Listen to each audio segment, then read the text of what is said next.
All right, good evening, ladies and gentlemen. Strategic Defensive Solutions, and we are back with another external video.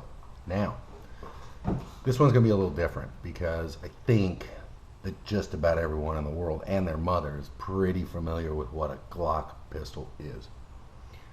We are going to basically do more a comparison video between the 17 and the 34. Okay? Both 9mm. We're going to point out all the similarities and some of the differences, just in case you don't know. I don't think we need to go through a big front to rear kind of evaluation. I'll talk about the things that I do to set up my guns, as far as sights, triggers, etc., and some things that I'm going to be doing to some of these pistols in the future, just to see how some of the new stuff that's on the market, or not so new stuff, plays well with myself. So first and foremost, we're going to verify again that they are unloaded and clear. Drop the strikers. Okay, unloaded, clear. Drop the striker. There's no ammunition present at all, not even snap caps. Okay, we're not going to get into that. So the reason I'm doing the Glock video is not to give you a big detailed breakdown on front to rear what the Glock is and all that stuff. Okay, like I said before, everyone on the planet should know what this pistol is, unless you've been living under a rock. Okay, these pistols by and large on like a 5-to-1 are favored by law enforcement community as well. There are numerous military units around the world that carry them. They have completely overtaken competitive circles in respect to IDPA, and also with the advent of your super modified Glocks, the USPSA arena. So I don't think they really need an introduction. Okay, but what we're going to be doing here when we talk about the 17, I'm going to tell you what I do to my pistol setup, and then we're going to talk about the differences between the 34 and the 17. And I think that for all around use, the 17 is probably really where it's at. Excuse me. It's a good bridge between the 19 and the 34 for all practical uses and applications. I prefer the 19 if I'm going to be doing serious work from concealment, things of that nature. As far as recoil impulse, the rounds that are available for the gun, I think the 19 is one of the most perfect platforms for the 9mm round that's ever been devised. That and the 228, the SIG 228. I think that they're both premier examples of engineering being able to fit the maximum amount of rounds in the smallest package with a reliable slide stroke on the 9mm cartridge. So those platforms I would absolutely recommend all day, every day, and twice on Sunday. Now, I think that most of you are pretty well aware the plastic sights that come on a Glock are really just placeholders for a real set of sights. I think that's been said many times over by instructors and gurus that are much more known than I am, and I'm just going to parrot their words. I believe that wholeheartedly. I don't ever let a Glock sit with plastic sights. Generally when I'm in my California 10-day wait period, I'm ordering sights, I'm ordering either trigger components, or I'm thinking about what I'm going to do to the gun. So on this particular set of sights on this Glock 17, these are the Warren Tactical sights. It's got a tritium front, blacked out rear. Some guys love it. Some guys prefer tritium front and rear. But I like this set of sights. I like the profile that it gives you. And it is a lead sight, right? So you can hook it off your belt or whatever you need to do. Now you notice the stroke of the trigger is much shorter. This is an application that I do to my own trigger, and this one does not have it, and we'll go into that in a minute, where I shorten the pre-travel, okay, and clean up the brake, just polish everything out.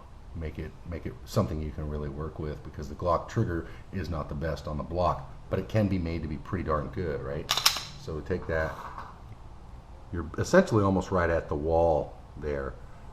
Okay, safety is still intact. Boom, it breaks nice and clean. Reset short, not as pronounced as the other trigger. We'll get into that in a minute. But it allows you to shoot this gun very quickly, and if you do the work that you're supposed to do in respect to managing recoil, managing the trigger as you're firing, and you know, firing subsequent shots as well. It's a very quick trigger to operate.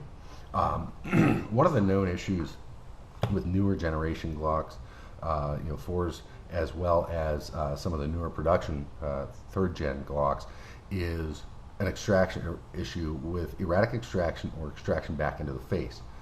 I never had that happen with this particular pistol. However, I've got a really solid grip when I'm shooting the firearm, and that just comes from, you know, decades of practice.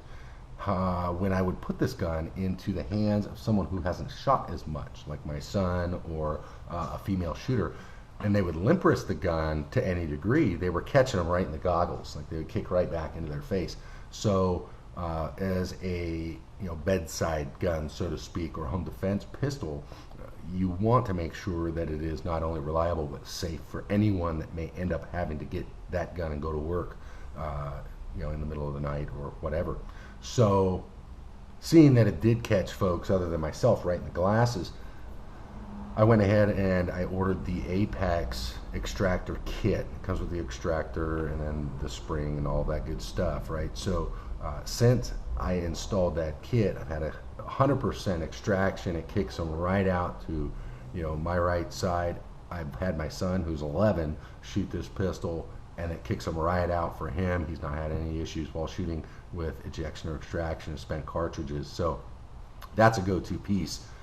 The next piece that I think I'm going to add on, and only because I know some folks that are running it and I've never had the opportunity to run it, and I'd like to see in my hands how it feels and how it plays, right, is the grip force adapter on the back end. So I will be doing a review on that when I get one in the gun. Okay. Now, what have I had done to this pistol? Well, we've got the Ameriglow 3-dot tritium sights. Okay. And they don't have to be a ledge, because simply by their profile they are, right? You can snag that edge on anything you want to. What I put into the gun is the Zev. This is the Zev trigger kit. Now, it's not any cleaner than the trigger kit I have installed, but here it is a little more tactile, especially in the reset. Okay, it's a very tactile reset. It's a great trigger kit. This one's free to me. This one was, you know, $200 or so. I did notice, however, it comes with 2 springs, a 3-pound and a 2-pound striker spring, right? So when I put the 2-pound spring in, I was having about 1 in 50 light primer strikes. So I put the 3-pound spring in it, and when I did that, my ignition went to 100%. So we were good there, and no need to change that. Let me just take a peek here. Let's put this sucker on the gauge and see what the break weight's at, right? They say it's 3-pound, right? But really, it's, you know, right about 4.5. Okay, right about 4.5. So it helps, okay. But I use the standard Glock connector in both guns, right? The reason I do that is a lot of guys want to jump down to that minus connector, the 3.5-pound connector, and while that changes the weight and it makes it lighter, if you know geometry and physics, you understand that when you're moving something a longer distance at a less of a grade, then it's going to take less effort to move that thing. So that's what the 3.5 does, is it extends that angle a bit on the connector, so your trigger's moving further to accomplish the same work. And a lot of guys, myself included, think that tends to lend itself to a bit of a mushy trigger, where the standard or 5-pound connector gives you a nice clean break. So I keep those in place. This the Glock 34, I have not changed out the extractor on it, because myself, my young son, and female shooters have not had any brass hitting them in the face with this pistol here. You know, and it really is hit and miss, right? One gun might do it, the next one may not. But as far as what do I recommend when you get a Glock pistol, you don't have to do the trigger work. You really don't. You don't have to buy the $200 kit. You do have to change those sights out, though, okay? Get something you can see, something you can pick up with your eyes. And as far as, you know, being able to master the trigger on the Glock, it's an easy gun to master. Just practice, practice, practice. I say dry fire as much as you can. You're not going to hurt the pistol if you dry fire it. Live fire, obviously, as much as you can possibly live fire, and you know, make sure that you get positive extraction and ejection of spent cartridges. If you don't, then there are a couple of, you know, $2 to $5 fixes, or you can just spring for the whole kit and caboodle and go with the Apex kit. Again, I've had no issues with it, and there's really no guesswork. It comes with everything you need, nothing you don't. It keeps you from you know, replacing a extractor spring or an extractor with something different and trying to play the Lego game. Just knock it all out in one shot and be done with it. If you have any questions on these pistols, the Glock 17 or the 34, you know, make sure that you ask. I always want to, you know, invite you guys to engage in conversation. So let's just point out a couple of the differences you may or may not know between the 17 and the 34. Okay, if you can get a good look at the front of the slide, or the top, excuse me, of the slides. The 34 has a lightning cut here in the top of the slide. Okay, it also has a full 5-inch barrel, where the 17 has a 4.49-inch barrel. So you gain about a ½ inch on the barrel here. Okay, if we pop these pistols open, okay, you may or may not get a good look at this, but I want you all to see it. So not only do you have the lightning cut on the front, but if you look inside the gun, left and right of the sides of the slide, you'll notice there's metal relieved there. Let me grab something to point that out. Okay, so here, this channel is on the left and right side of the slide, all the way down, where the 17, if you look here, is not that way. Okay, not a big deal. It's not a deal at all, really. It just is what it is.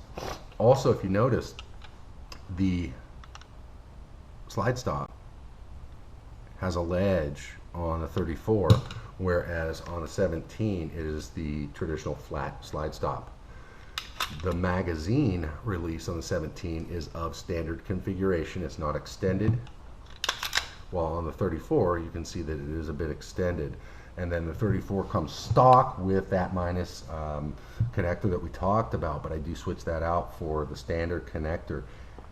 You know, that's really about all the differences. The reality is you can pop the slide off either one of these guns and interchange them with the frame on either one of the guns. You're going to have the same gun at the end of the day.